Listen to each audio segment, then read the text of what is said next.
અમારા વાલા ગ્રાહકો, ચૂંદડીની અંદર નવો સ્ટોક આવી ગયો છે, એમાં બાંધણીની છે.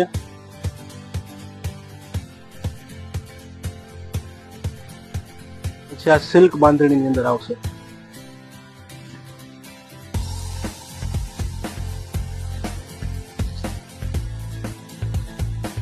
આ સિલ્કમાં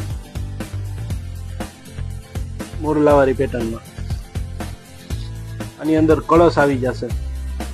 આ સિલ્ક બાંધણીમાં આવશે. પછી આ કોટન બાંધણીમાં, પછી આ મોતીમાં આખું હેન્ડવર્ક જ આવશે આની. પછી આ પટોળું. આમાંથી તમને જે પણ ચૂંદડી પસંદ આવી હોય એનો નજીકથી સ્ક્રીનશોટ લઈ લેજો અને અમારા નંબર સ્ક્રીન ઉપર શો થાય છે તો એની ઉપર DM કરી દેજો. અને અમારી શોપ તુલસી